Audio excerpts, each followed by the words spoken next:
Is it? Oh, now it's doing. Okay.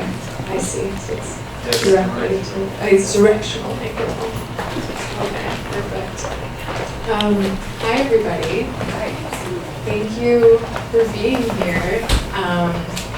We're gonna have a couple of people speak. I'm gonna speak a little. Ethan is gonna speak, who was Bobby's studio manager for the last 5 years. And then Taylor Baldwin is going to speak, who was his professor and thesis advisor, and he now runs the graduate program at RISD. I saw that on the website, just so you know. I'm a little nervous, so I'm just gonna read off here. Yes, hello everyone. Thank you for being here. Last night was the official opening of the memorial exhibition for Bobby. And tonight we wanted to create some space for his RISD community. RISD was the place where these works, the place for continuous eye contact, was really first conceived and fostered by so many peers, professors, and mentors. And how special we get to gather here in his studio with the glitter caked on the floor. His studio, I felt, was always an extension of his work at RISD. It was quite a place to be. Always a soundtrack, some playful music, sometimes serene, the haze of slowly changing LEDs, the smell of hot glue, pom-pom dust, which does have a dust to it, and the hot glue constantly on in these like crazy foot lever contraptions he would make so that he could expedite the process of gluing thousands and thousands of pom-poms. And it's strange to be here to speak about Bobby in the past tense. Bobby was actually at my father's memorial when I spoke, supporting me through that loss. So it feels very bizarre to be here talking about him and trying to find the words to summarize such an extraordinary and complex person. Bobby and I were students at RISD when we first met at the RISD sculpture department. And we first met at the plant parade, which was celebrating the inauguration of the RISD's new president, now retired president, Roseanne Somerson. And if you aren't familiar with the plant parade, so as it sounds, you parade with plants. I don't know, was it a RISD's idea? It was a sculpture idea, wasn't it? Lucia. But it's one on four. It was a project. Oh, okay. I love that. It's art, baby, it's art. It was art. We met there, and within a few moments of speaking, had somehow decided to tie some ferns to our head, which, if you know Bobby and I, that's not so out of the ordinary. But when I met Bobby, he was vegan, he didn't eat any sugar, he meditated for 2 hours a day, an hour in the morning and in the evening. He was very disciplined, working his meditation schedule around classes, studio times, critiques, sometimes to my own dismay, when we were a bit late to things. He would meditate anywhere, in his studio, on very loud public transit, and once on a camping trip outdoors, shawled in a cloud of mosquitoes, after which he joyfully described the experience of feeling the mosquitoes biting him, drawing his blood, and how he just sat silent and still through the whole thing. So I quickly realized this was no ordinary individual. And it was not an ordinary time in our lives. We were students at RISD, engrossed in learning and growing our art practices, and we spoke in depthly about our work. Sometimes I felt I understood his work more than my own. You know, a young artist scared to assert your work does anything at all. And he, on the other hand, was so certain in his vision. For the grand ambitions of his work, I was taken aback. It was very simple for him. The goal, to save the world. Obviously not a simple task, but it was very simple that certainly it had to be done and that we had to do it. That was his hope for these works. I still don't know an artist that would both proclaim and embark on such a desired outcome for their work. It was quite a claim to make, and we argued about this all the time. And, why the art world of all places to be the place to change the world, or the importance of the Whitney Biennial. We debated the trickle-down effect, going to the people in power versus the grassroots approach. These were conversations of strategy. And he eventually showed in many places, in art venues, and he brought the work to the people, to Walmart parking lots, to Metropolitan, was it the Met? The Met Museum, the Metropolitan Museum of Art. And the important thing for him was really that the work be experienced. He wanted people to experience the beauty, the oneness, the mindfulness, the peace that he had found. And I realized beyond his work, Bobby embodied the change he hoped to see in his actions, in his way of being. Long before his time at RISD, Bobby struggled with addiction. He got sober at 19, I think, maybe, around there. And he, in Boston in his 20s, he was deeply involved with the AA community. At his memorial last July, I was so grateful to hear so many of his friends from Boston speak. People whom he had helped into sobriety and into meditation, into a way of mindfulness. And he believed this was the change the world needed. This is what he hoped for. He hoped this machines would create. When Bobby passed, I think it was Jake Sillin who posted something like, everyone remembers their first time. Everyone remembers their first time entering into his works. I remember my first time entering into the work at the RISD Graduate Open Studios. I think it was actually this piece right behind my head there. And it wasn't just the physical work, it was also him. It was his presence. I remember his studio was packed. Anyone who's seen his work, probably at any exhibition has seen this. It was packed, a long line of people waiting and to put their head in some strange box. I was like, who is this? What is going on here? And despite the line, though, Bobby took his time with each individual, speaking softly, slowly, a voice that held you, transfixed by his eyes. He would hold you in that moment, easing you in, changing the pace, slowing, reining in your focus.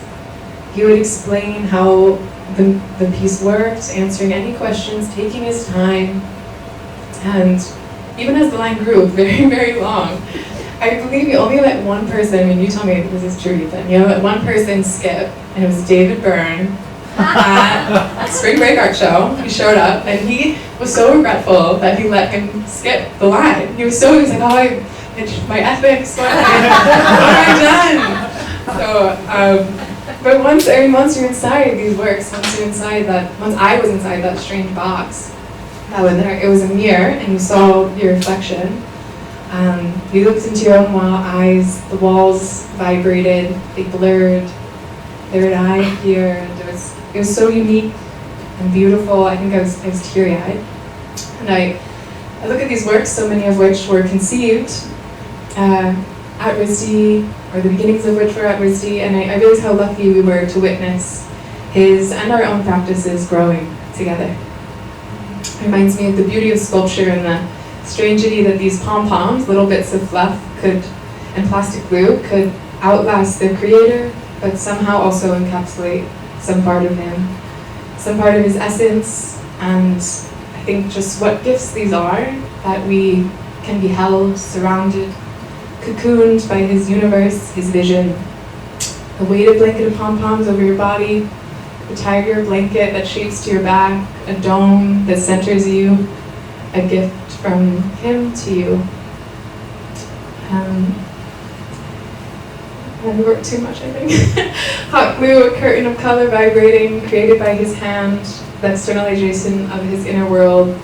When we're looking into our own eyes, into the eyes of others, into the eye of Bobby, the hope was to dissolve the boundaries, to dissolve all discomfort, all tension, the body, ego, towards oneness. Between you and I, the oneness between all things. In his passing, we get to carry this gift on, a gift we already had within us, which with his help and the help of these machines, he reminds us of.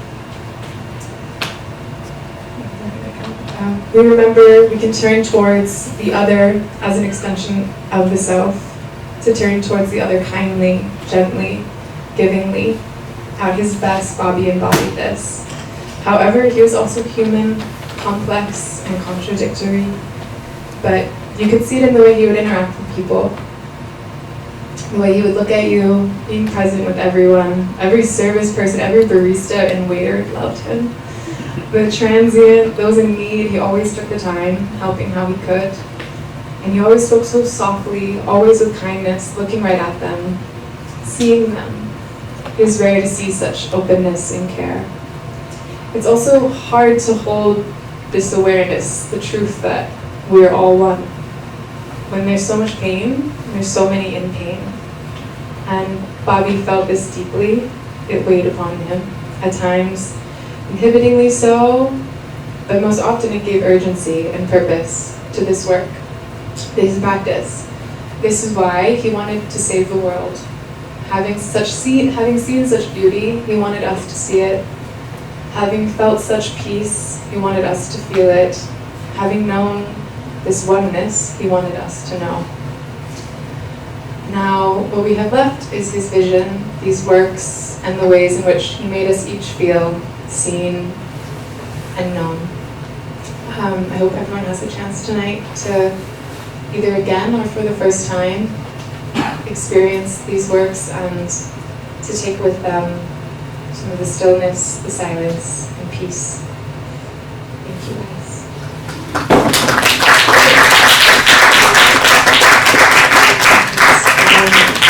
I'm very honored and grateful to introduce Ethan, who was Bobby's studio manager for the last 5 years, and with whom this whole exhibition could never have been. Obviously, these are not easy works to maintain or to install. I know I'm going to tell you many stories of installing chaos, but I'm just so grateful. And for people who don't know, he met Bobby right after he graduated and have been working with him since he passed and continue to preserve his legacy. So, Ethan, on Watts.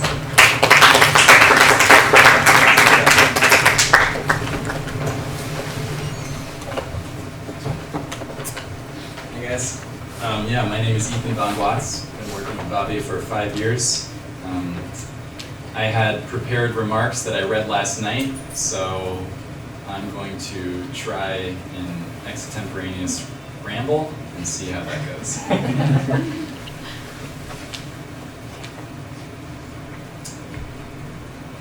In Bobby's practice, he was completely focused on the experience of the viewer. That was the most important thing. And he would do anything to improve that experience. And that could mean begging, borrowing, and stealing techniques, materials, ideas, quotations. Always refining, always striving. How can we affect the viewer to change and to see the capacity for change in themselves? He was critical of his work. He was critical of how he was interacting with people, all to improve the work and his own interactions. And he was a master at making work, and he was a master at interacting, but it was never enough. A lot of people are talking about his altruism, his generosity. I have a brief anecdote. So one of the reasons that this studio was such a good fit is because this is kind of the industrial part of where Gowanus meets Sunset Park. And so the docks are along the water here, and there's still the vestiges of industry all down this strip, huge warehouses, including the one we're in right now. So it's really easy to get cool supplies, like all the extruded aluminum here, the foam, there's tubular square tube steel that's actually the subframe of the sandwich panels. And all that stuff we got locally, on foot, with hand carts, cash, no receipt, from immigrant families who have little mom and pop stores where they sell just that category of product within a dozen or so blocks from here. So we were always pushing that hand cart around, getting these materials. It was super fun. One time we went past the Jetro wholesale food warehouse, which is right around the corner. It's where restaurants can go and buy, it's kind of like Costco for restaurants. They don't pay sales tax on it because they're going to collect sales tax when they sell the restaurant meal. So there was this guy who was in a rush and he had a huge cart full of stuff and it just bailed in the parking lot. It was such a mess, you know, plums and olive oil all over the place. And we had stuff to do, but Bobby stopped. And he just started packing up this guy's cart. It was such a mess. It was like, it was unreasonable to stop and help this guy with a mess this big. And when we were done, I was like, are we really, all right, yeah, there you go. When we were done, we were walking away, and I was like, that was really amazing that you would stop your day and help that guy with that. And he said, yeah, you know, I think if you weren't here with me to see me do that, I probably wouldn't have. And it was like, let's unpack the layers of what just happened here. You know, this unreasonable gesture of generosity, this really unusual self-critical analysis of questioning one's own motivations, and the balls to have the honesty to share that with a person who, you know, ostensibly you're trying to superficially show your ethical qualities to. This is a special guy.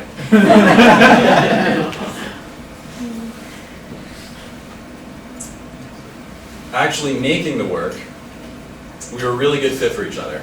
So I have my own art practice, and my background was originally in craft, glass blowing, which got me into metalwork and all the kind of masonry, cement stuff, and woodwork was my first love. So I love working with materials, and really my own practice comes out of that. So I have a variety of very technical skills that I can bring to someone like Bobby, who wants to throw everything at the wall and see what sticks. So we would do this dance where he would describe his vision, and it would really be his description of a sensory experience of the viewer. Again, the viewer comes first.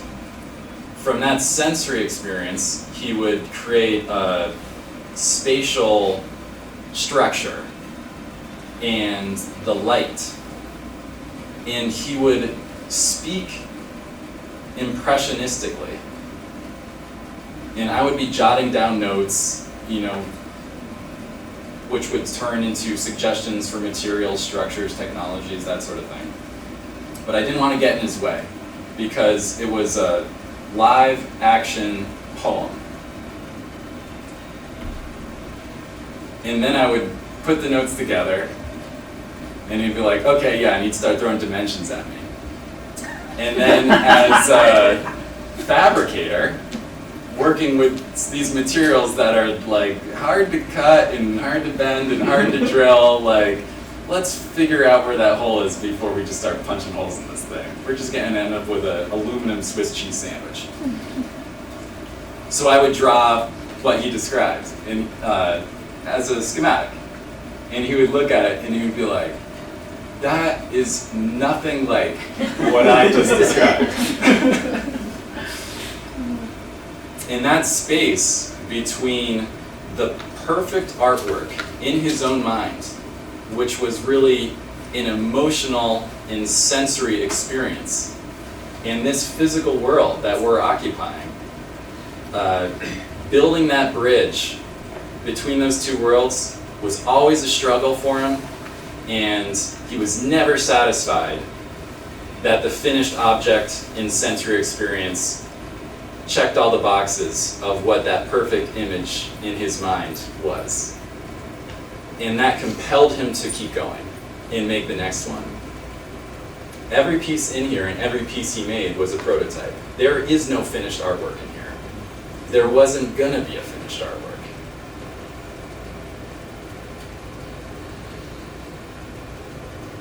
People would always ask him about the symbolism of the different elements, the different materials, hoping that he would have some cohesive narrative of this represents that, and that represents this.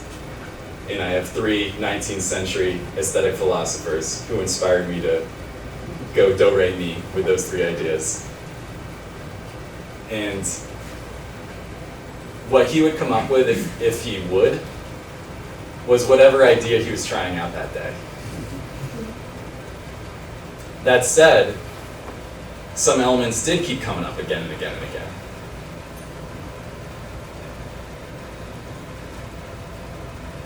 Mostly they were from youth, nostalgia, a time in his life that may or may not have existed, where he indulged in pure playfulness and exploration. Some have a specific symbolism, like the tiger in reference to his mom. He loved mirrors because of the space they created, and because of that love of self-reflection and self-criticism that he loved. He loved how pom-poms were painting in space. He loved how dynamic they were. He used hot glue to fix them to the walls to create a color field, but by far the best activation of this material was to do this. And he did that all the time.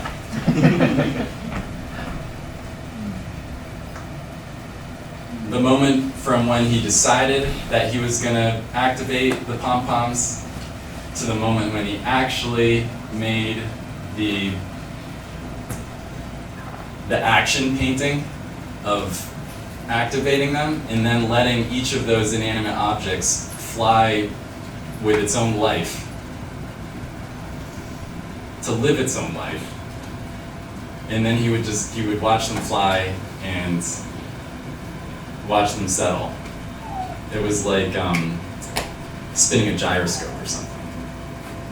He projected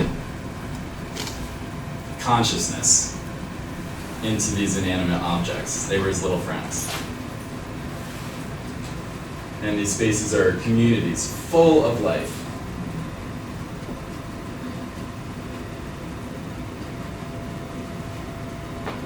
He loved low materials and high materials. He loved shopping at Harbor Freight and Bergdorf Goodman.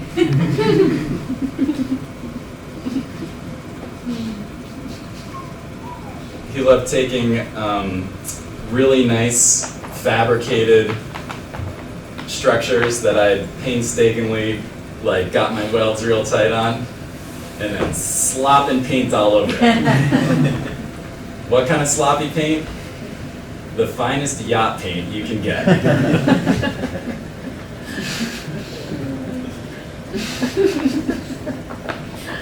He loved finding solutions that were within arm's reach, sort of creating constraints for himself to maximize his creativity.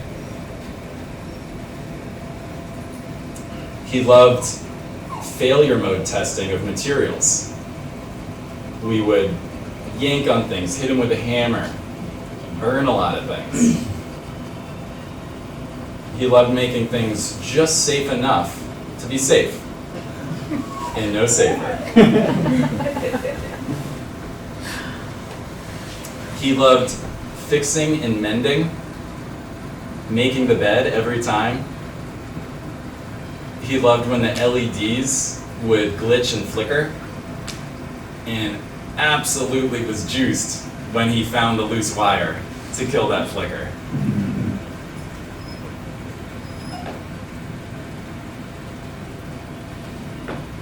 He rushed, but was fastidious.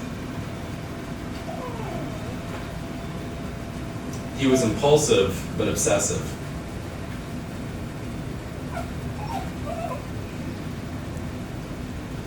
I could go on. That's enough for now. I loved working with him. We really rounded each other out. He showed me ways of thinking about materials and moving that I never would. I was like, shouldn't we make a plan before we start? and it worked. And the pieces work. That is the most amazing thing about it to me, is that the pieces really work. And now that we have these sculptures and we have the proof right in front of us again and again and again of what they can do to people, and now that Bobby isn't physically here to share the love, share the story, and share the experiences with people, we are called to continue that work. And I invite you to join us on this journey. It's going to be fun, it's going to be hard, and it's incredibly rewarding, I know from experience. So thank you for coming here and remembering our friend. Thank you for remembering the experiences we've had with the works, and thank you for the contributions that you will be making in the weeks, months, and years to come in telling the story of Bobby, telling the story of the works, and sharing the experience with your friends, family, and colleagues. Thanks again.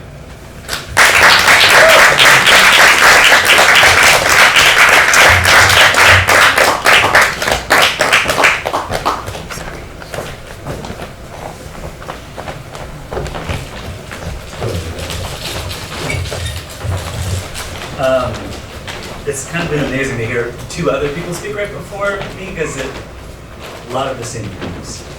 It was very consistent, and it's really interesting to hear the triangulation of those qualities from different perspectives. I have a short 2-page statement. I wrote this out just because I'm not great at speaking extemporaneously, and so it's about 12 minutes. Not that I temper myself. When I was asked to speak at this memorial and exhibition for Bobby, I was both honored and humbled. I wondered what I could contribute. I don't have any special wisdom about grief or about healing in a family or community. I didn't and couldn't know Bobby as a whole person. Our relationship was constrained by the roles of teacher and student. There are large parts of him I wouldn't know, and parts of me that no student of mine will ever know. But for a time, I knew Bobby very, very well as an artist. I feel honored to share what I know of the artist and his work. That is what I feel I can do here. Bobby was, like all of us, many, many things. One of those things was a serenely implacable, deeply committed artist.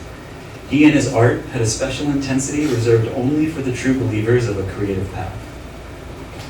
These are people who are willing to meet their talent with a deep wellspring of will, meet their vision with openness, and meet their resources with generosity.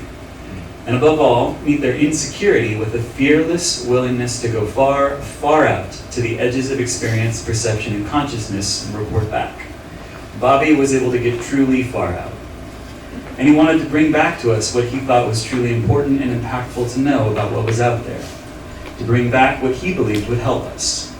His work is filled with a firm and joyful belief that if we were all to allow ourselves a special bit of freedom we didn't know we were keeping from ourselves, a special bit of free thinking and vulnerability, we, and maybe the world, could be forever changed. He tried very hard through his work to give us that experience. The first time I met Bobby was at an in-person interview for graduate study in the RISD MFA program. We were in a shabby 4th-floor critique room behind a folding table with several of my faculty colleagues. Bobby walked in for his 25-minute interview with us, sat down on the opposite side of this table, and proceeded to listen very intently to our questions and answer all of them, all while leaning slightly forward with an open-mouthed smile and making direct, sustained, and unblinking eye contact with everyone for the entire interview. This would not be the last time I would experience or talk about continuous eye contact with Bob. Afterward, one of my colleagues leaned back in their chair, let out a breath, and said, "Well, that was intense." Clarifying, I liked it. It was clear to everyone that this was an artist of a particularly special intensity. The vulnerability inherent in this type of experience is not something that everyone is always prepared for. And I remember it having the effect of splitting the room. I fell on the side of being deeply interested in whatever was going on with this young artist. Bobby did not attend that year, and he went on to study for a year at another graduate program, but he applied again to RISD the following year and was accepted. Everyone on the committee remembered him. I had a friend who taught at CCA, where Bobby studied for the year prior, and I called her as a reference for him.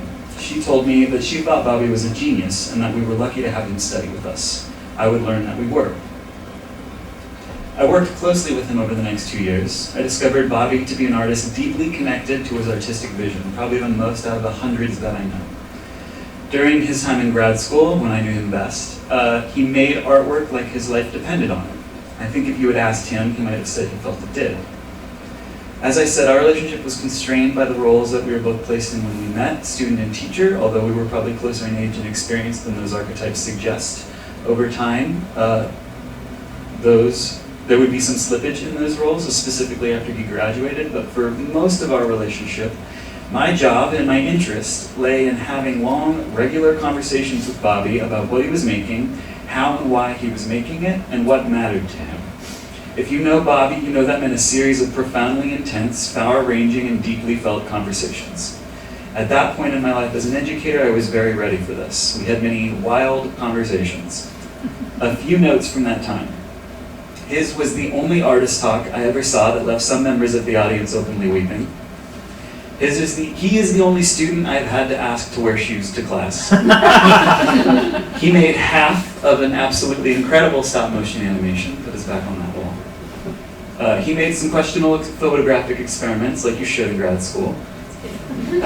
Mostly, he made one amazing sculpture, over and over again.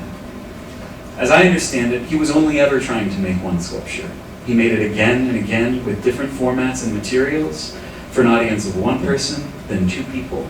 Slight adjustments in how viewers would approach and interact with it, or how the pom-poms would hang, or how the sound and light would sync. Once for a museum, once for a parking lot, once for an art fair. He never seemed fully satisfied with any of the outcomes, but he was never deflated either. Each was one more step towards actually making this one sculpture. He once told me that if he finally made this one sculpture right, he would never need to make another one. He would be done. He told me that this sculpture, if he was ever to finally make it fully, would save the world. His unfailing belief that art was capable of creating a sense of unity, empathy, and understanding in viewers is the kind of optimism and faith in creative expression that the art world, especially in a place like New York, really needs more of. I say unfailing belief, but that isn't quite right. I had many conversations with Bobby about doubt.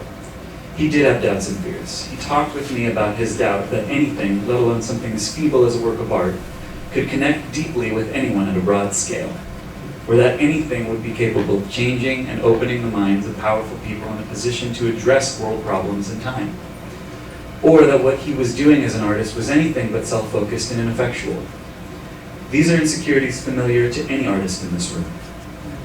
But through these moments of doubt, Bobby always seemed to choose to believe that, as cheesy as it sounds, which he was fully aware of, he would choose to believe that art could change minds and change the world. He came to this choice not without struggle, but when he had to, he chose to believe and to hope. And that is what I would call artistic faith. In this sense, Bobby was one of the most faithful artists I know. To get very specific about what I know of Bobby's faith in the work around you now, I know that he had a deep belief that an otherworldly, disassociative experience where you were encouraged to suspend normal social rules and stare directly and vulnerably into someone else's eyes, or maybe your own, for a long, long time, that experience could possibly leave you permanently changed. He had faith that it was impossible that you could leave with a clear and unshakable understanding that you were inherently connected to the universe around you, that you would see yourself in a stranger's eyes, and that you would finally understand that you were both just different parts of the same interconnected thing. True empathy. And he believed that knowledge would free all of us to make the changes needed for a better world. As long as I knew him, he was desperately trying to make the perfect place for continuous eye contact. After graduating, Bobby left and went to New York. We stayed in touch, and I saw him several times after, in Bushwick, at Spring Break Art Fair, at the Home Depot about 2 blocks from here. It was amazing to see the emerging art world in New York have their minds blown open by work that we know so well by that point. It was exactly what you would hope for someone after working with them in that special and particular cauldron of art graduate school. The last time I saw Bobby was at the Home Depot in Red Hook, appropriately enough. I ran into him in the masonry aisle, and I was caught off guard seeing him unexpectedly, but there he was in his glasses, puffer vest, and sandals. He told me all about his work at the moment and what he had been doing, and I asked him what his plans for the future were. He seemed weary, but he also seemed joyful and at peace. He seemed good. To his family, friends, classmates, and the larger RISD community, sculpture at RISD has experienced too many losses in the last several years. For some of you in this room like me, this is not the first, or maybe even the second of your friends that you have lost. I don't have anything wise or useful to say about that. It's just tragedy. But I've been lucky enough to be a part of this community with all of you for the last decade, and I've seen that your friendships endure in each other. And the influence that you all have on each other, and each other's thinking and making, on the relationships that you make with each other through each other. Bobby certainly left his impression on all of our ways of being as artists, on how we make and think, and that endures. And if you look around you at this room, you can see that your vision and your work endured, and continues to leave its shape in our minds. Bobby's artistic impact lives in this room right now in both the objects and the people. Here we can still make continuous eye contact with each other. We can still connect with Bobby's vision and the permanent impression that he's left on everyone in this community. I hope you can find some measure of grace in that. Anyways, that's a small part of what I know about the life and work of Bobby Ansbach. Thank you.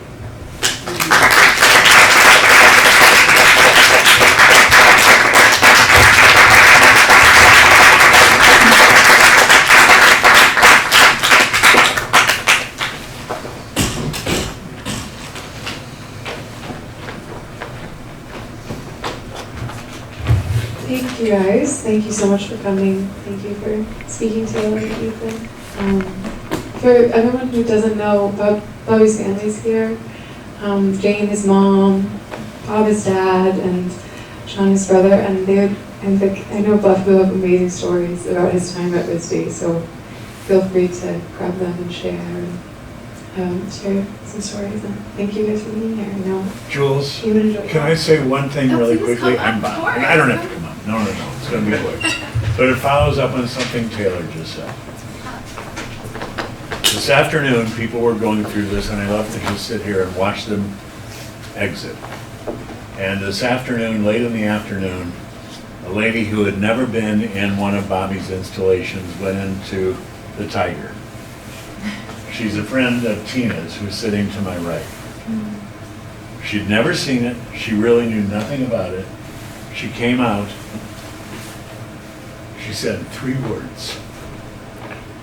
Wow, I'm changed. Thank you all. Thanks, Bob.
very good. That's all.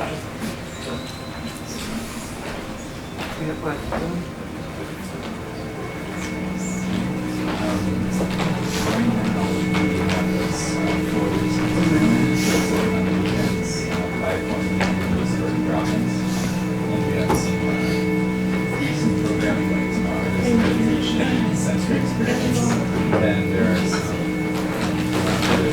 elements, responses by some music elements, and final stuff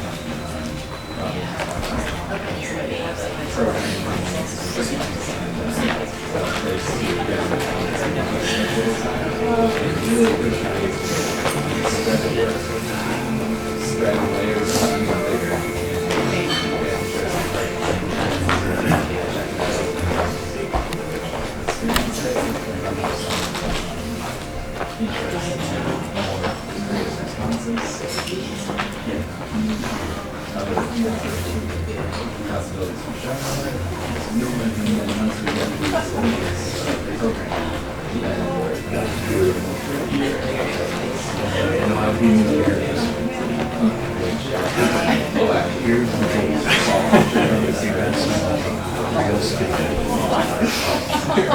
Her or me? Who's the statement? I don't really know what you're talking about. Usually one is partial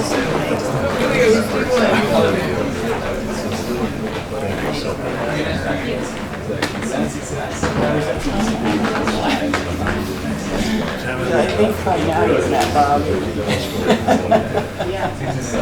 Thank you.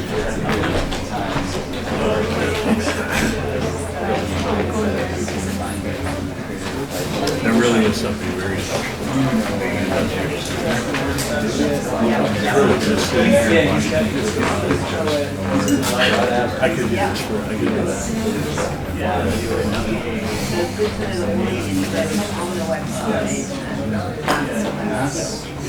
So, no, I'm so glad that he is.